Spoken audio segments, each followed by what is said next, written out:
Hello, friends, and welcome to the Human ROI Podcast, where we explore how leadership, culture, and talent drive enterprise value. My name is Elissa Mahendra, human capital strategist and the creator of the Human ROI framework. In each episode, I sit down with leaders, operators, and change makers shaping the future of work, where we unpack how value is really created inside organizations and how you can capture more of it in your own career. Let's get into the value. Welcome back to the Human ROI Podcast, where we explore the idea that leadership capacity is not a soft skill, but rather an enterprise asset. Organizations don't outgrow their strategy first. They don't outgrow their capital first or technology. They often outgrow the internal capacity of the people leading the teams. And today, we're going to talk about something a little bold. What if the real bottleneck in the organization is you? Not your intelligence, not your experience, not your ambition, but the internal architecture of leadership in your organization. Let's dive in. Today, I'm so pleased to be joined by founder and principal of Future Focused Talent, Sonia Vora. Welcome, Sonia. Hello. Such a delight to be here. Thank you so much. She works at the intersection of leadership evolution, mental architecture, and enterprise performance. Her work is helping leaders identify what are those hidden constraints that stall growth. And she challenges the idea that burnout is not just personal fatigue, but it reframes it as operational risk. Very interesting. She pushes leaders to move from heroic leadership to systemic leadership. And I'm really, really excited for this conversation. Again, welcome. I am so delighted to be here. Thank you, first of all. Fantastic podcast premise and, of course, host. And I can't wait to dive in with you. Yes, we're excited. So we've got a couple questions lined up and we'll see where this conversation takes us. We've talked a lot about the business can only scale as fast as the leader's internal architecture. What does that mean? You've said that a couple of times in our conversations, but help us understand, what does that really mean? Yeah, I would say in plain terms, your company will eventually mirror your internal nervous system. So if you are reactive, your organization is going to be reactive. If you need to be the smartest person in the room, innovation is going to slow down. If you are conflict avoidant, problems are going to go underground. So I think of internal architecture as the inside of us or any leader, emotional regulation, tolerance for ambiguity or for risk, identity stability, like really understanding who you are, delegate power without losing yourself in that process. And you just said it in the intro. You can upgrade your technology, you can raise capital, you can hire great people. But if your internal wiring isn't keeping up with the complexity and growth of your organization, your growth will start to strain against your own limitations. I mean, we've seen it in the news, but I've certainly seen as a consultant, billion-dollar organizations go down, not because of market conditions, but because of their own. So, I guess I would say your org chart can grow beyond your own identity. But if you are not rewiring yourself as you grow, you are going to hit that limit. Wow. There's so much there I want to unpack, Sonia, because it's so brilliant to look at it that way in terms of, we know systems design and systems thinking, but we often don't apply it to the leadership lens in the organization. Absolutely. And Which the is why I infrastructure. think your podcast is so great, because I've often said, I think soft skills is the wrong phrase for what so many people feel comfortable calling things like communication, managing through complexity, being able to manage others in a way that makes them feel lifted and not suppressed. And we somehow call those soft skills when they're actually really the differentiating factor for a person, a team, an organization. Yeah, absolutely. It's music to my ears. I want to dig into, where do organizations typically first see that bottleneck in leadership? Like where can we see that come alive and manifest itself in organizations typically first?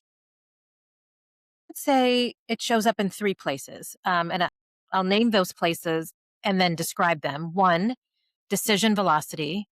Mm. 2, what I say, control disguised as excellence. And 3, emotional contagion.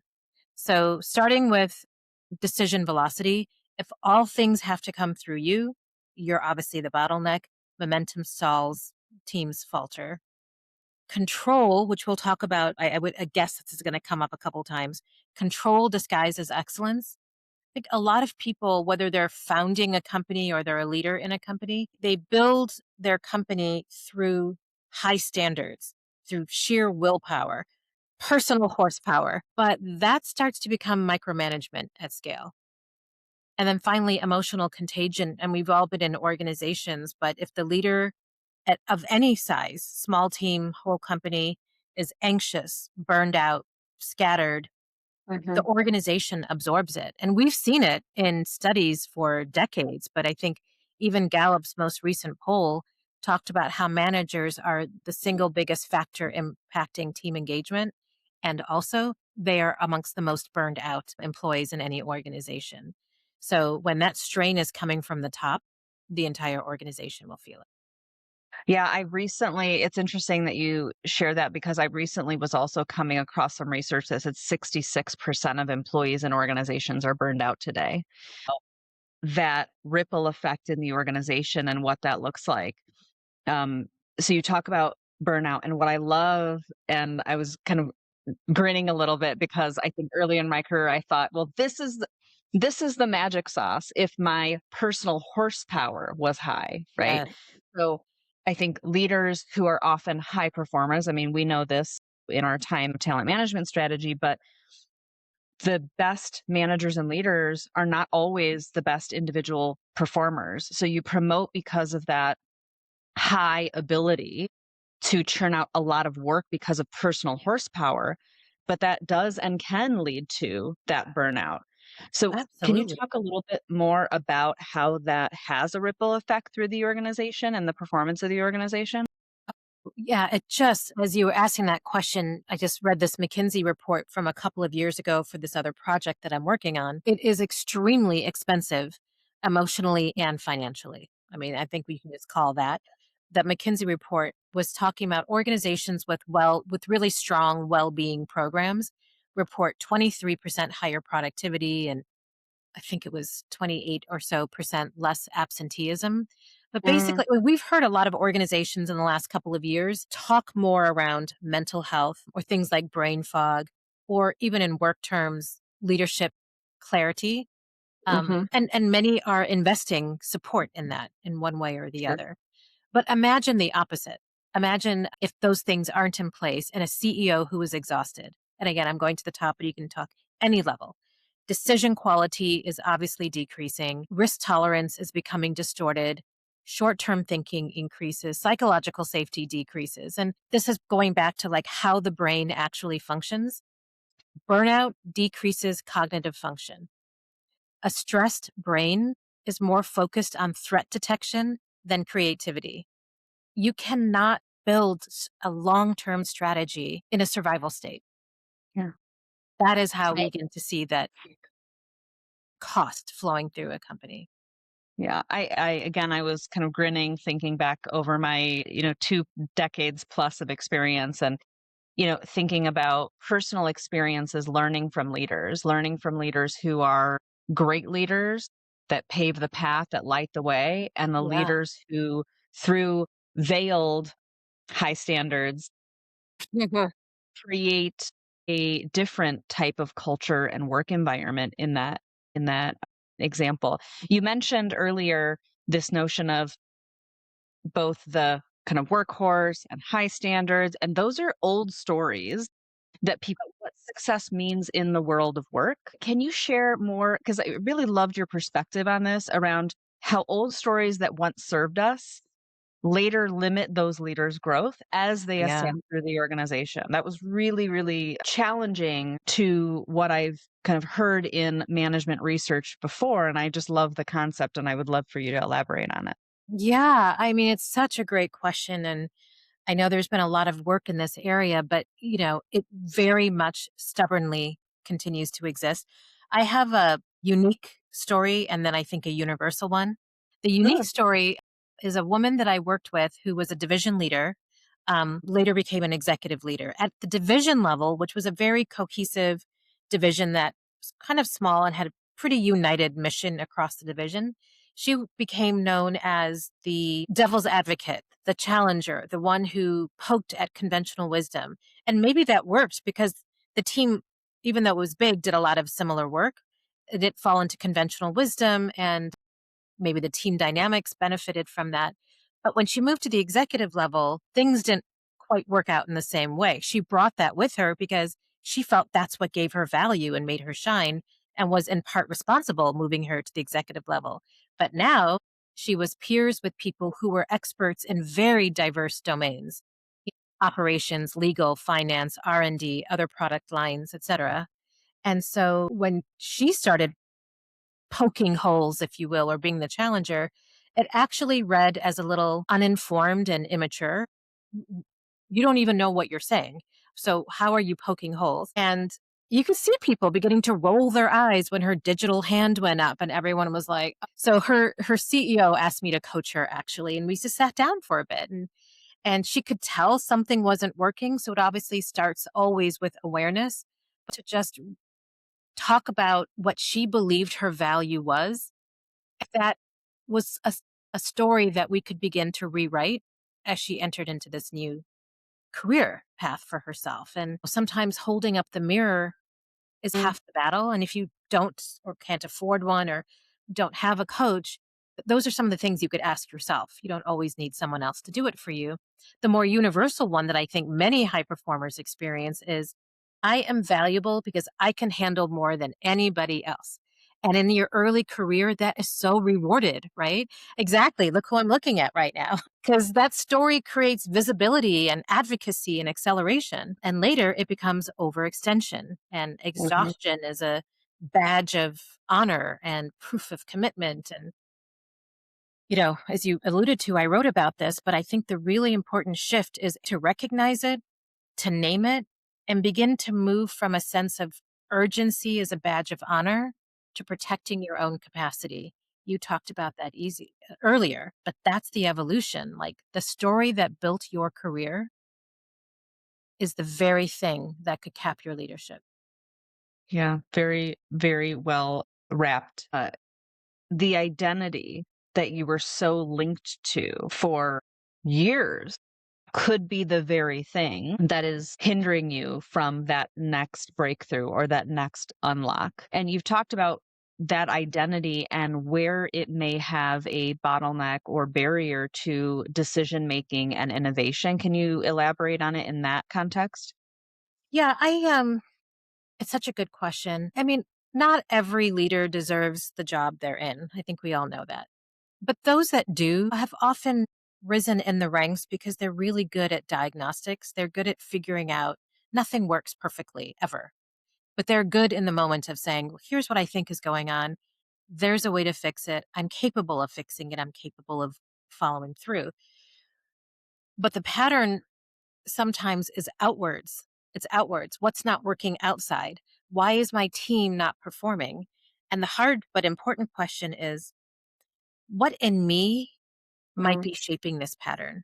And the way that you begin to see that without becoming, overly critical of yourself, is just looking at the dynamics around you, is to saying, where are decisions slowing down around me? Am I holding on to something that someone else could or should be doing?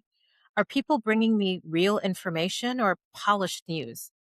And I guess the deepest question that I often ask leaders is, who would you need to be in order to be valuable to the company on where it's going, not where it's been or where it is today? And that just lifts it out of you for a minute and doesn't criticize anyone, but to say, who does it need to be? What does that organization need you to be in 2 years? And how far are you away from that? What is slowing down around you? What do other people need to be able to do that you could let go of? I think those are the really critical ways that you can figure out if you are the bottleneck. Yeah, interesting. I'm as you were talking, I was thinking about something you said at the onset of our call, which was it's in that decision velocity but it's also this emotional contagion. And Yeah. so, do Yes. I know how I'm impacting both in my behavior, but also my energy to the broader team? And so, if there are leaders listening to this that maybe reluctantly are admitting to themselves that there may be something that needs rewiring, what is a practical step leaders can take to rewire their internal architecture to speed decision velocity and innovation in their team and to change the dynamic of the emotional regulation that they're putting off to their team? Well, this is where, if you'll forgive me, I know you love this stuff too, is where we can geek out a little bit on neuroplasticity. Let's do it. I'm ready. I think there's a reductive way of thinking of Hebb's law is like neurons that fire together work together. But Uh-huh. basically, in very simple terms, what neuroplasticity means is just this: your brain changes based on what you repeatedly practice. Your brain changes.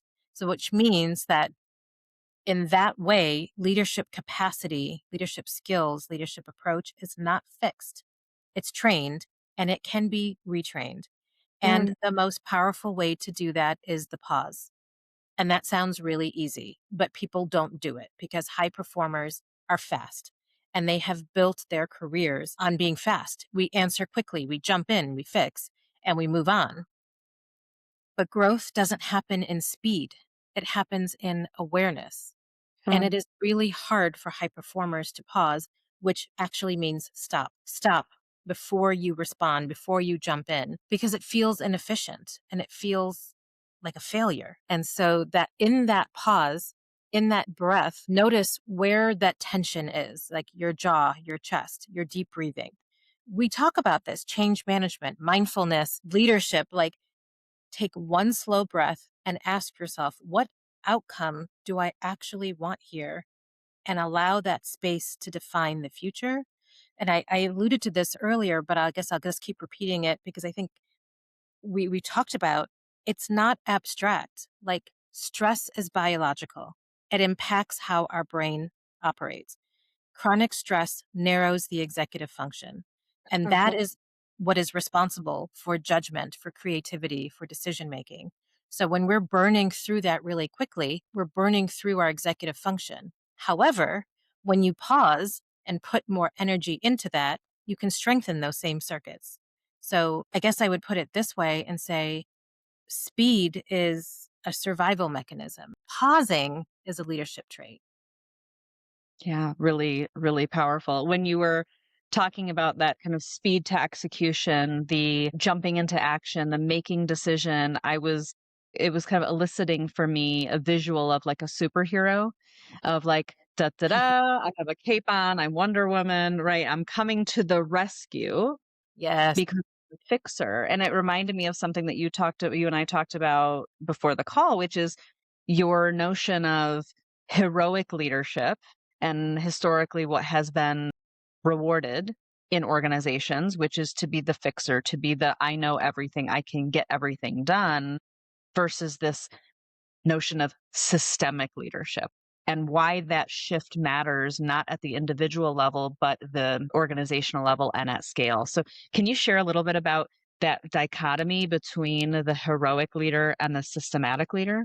Yeah. Well, I was thinking about this in my own sort of career changes and transitions. I'm going through one now. Is I used to ask myself, why do I keep getting hired into these positions that need so much fixing, right? And then I was like, well, I don't think it's a coincidence, right? An organization hires an executive or senior leader from outside the organization, it typically is because something needs to be fixed, right? Something Hmm. hasn't been working for a long time and they think they need someone from the outside. But even that begins to promote this idea of the heroic leader.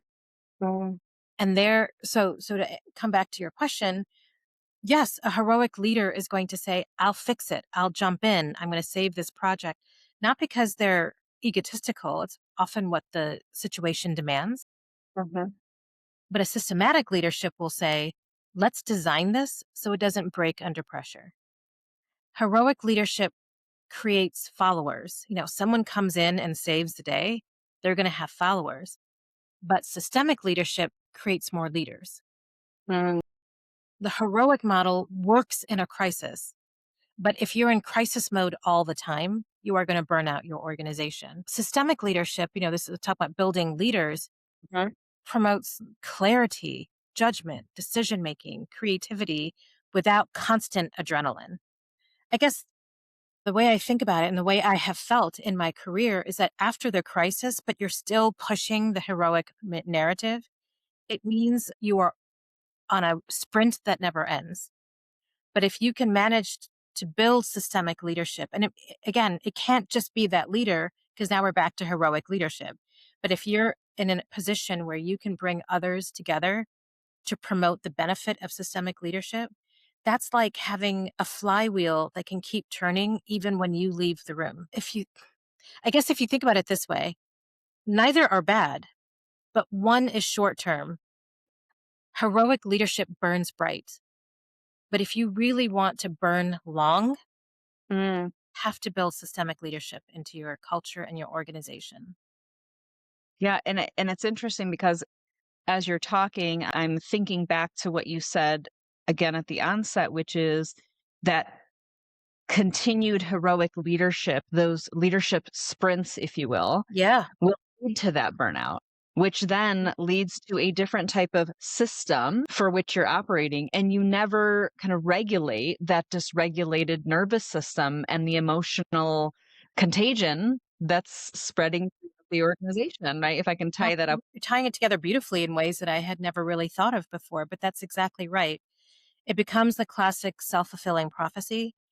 And Mhm. weirdly, it becomes repeatedly rewarded because we see the visible impact of heroic leadership immediately. We can see someone coming into a crisis, staying calm, redirecting traffic, putting up the guardrails and the boundaries and shoving everything forward. Systemic leadership isn't as sexy as that. It involves a lot of coordination, conversation, a lot of mentoring, a lot of coaching, a lot of delegating. You see the benefits indirectly, lower stress, higher productivity in the numbers in the surveys down the road. And that's why you need somebody who not only has the vision, but has the patience and the fortitude to promote that and leverage heroic leadership occasionally, like the scalpel for surgical Mhm. intervention, not as a constant source of leadership. Yeah, yeah. And I'm thinking about if we could take that systematic approach one step further and think about in that systemic leadership, you've said a couple things. You've said those leaders of the future of work have to pause, right? The power is in the pause. Yes. I also heard you say that it's that slowing down and breaking that kind of dysregulation of the nervous system. It's being more thoughtful. And when you do that, you build other leaders, but that takes patience and fortitude. And organizations are moving fast and they're highly complex today. So, what does that disciplined internal maintenance look like Mm, for organizations that are both mindful of the impact of mental wellness as a system maintenance component, I but know. It's such a good also question. that leadership in the system and how to build that over time at scale? Yeah, it's so hard when you're running at full stop when someone comes and says, "But here's more stuff to do." And that is really when I work with people, it's not about adding more, like you said, but it is about being willing to slow down and to take Mm. a big step back along with a big breath along with it and think about well-being across four different sort of access points: physical, mental, financial, and social. Because when leadership erodes in one area, it's not like you can fragment yourself. The whole system becomes sort of corrupted. So I don't think of it. I love going to the spa. I mean, I think though it's really wonderful, but I'm not talking about spa when it comes to disciplined well-being maintenance. I'm talking structure. And this is becomes the hard part. How do you build maintenance into your workday? Not your family time or your home time, but into your workday. And Mm. that means, well, this is the one thing I hope isn't happening at work, but sleep is a non negotiable. But Everyone talks about this. Very few people do it. You have to build in uninterrupted thinking time. And the more senior you are, the more time, maybe counterintuitively, you need. 1 block a week.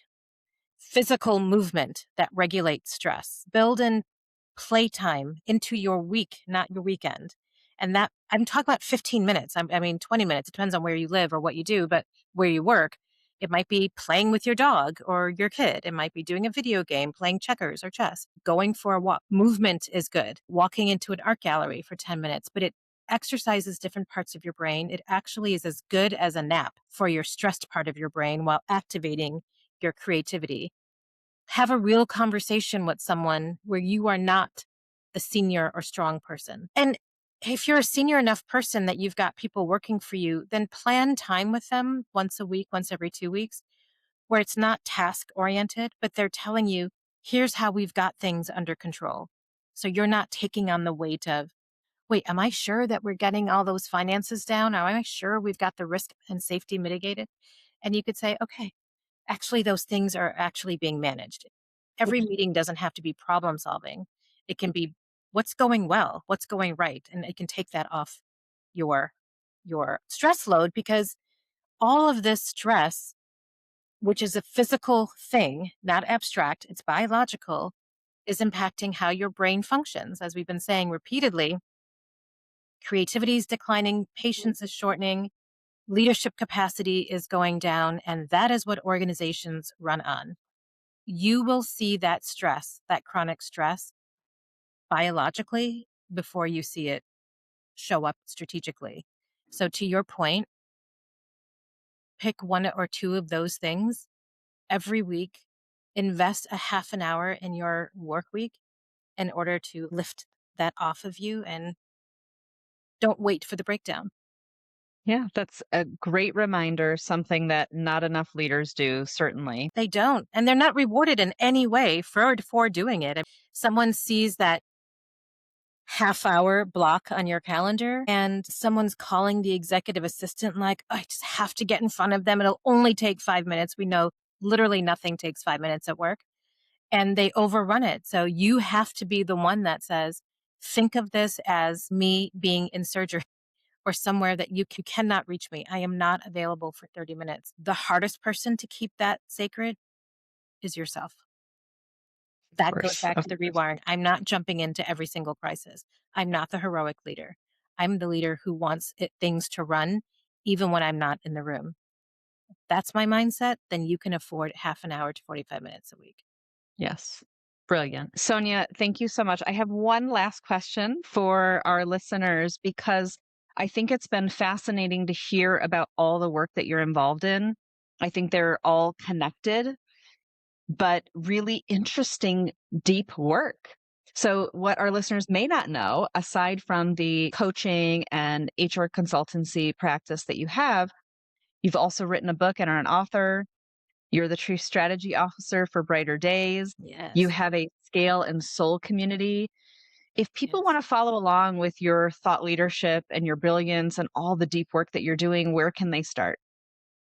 Gosh, great question. Well, I would love for people to join the Scale and Soul community. We'll put that in the show notes. If you'd like to work with me, or at least explore what it means to work with me, come join, book some time with me. You can get there through my Future Focused Talent website. Again, that'll be in the notes. Um, but really, the one thing that I really wanted to highlight is I don't want to be an advisor for people that feels like the same old, same old. And I think we've been talking about that. I really want to help people bring like clarity on those invisible patterns that they're repeating, alignment between their business goals and their internal capacity, and a design plan, not a pep talk. Because I'm not talking about, optimization, right? That just feels like more stuff to do. I'm talking about expansion. You don't need to become someone else, but I want to help you expand the version of you that already exists to help meet the needs of what you've built. So if there is people who like to engage in conversation about that or dialogue with that, then yeah, please hit me up on my Scale and Soul or Future Focused Talent. That would be great. Well, I look forward personally to staying connected along your journey because I've learned so much over the years and months following your work. But I was so excited to have you today because what you're talking about is the human ROI.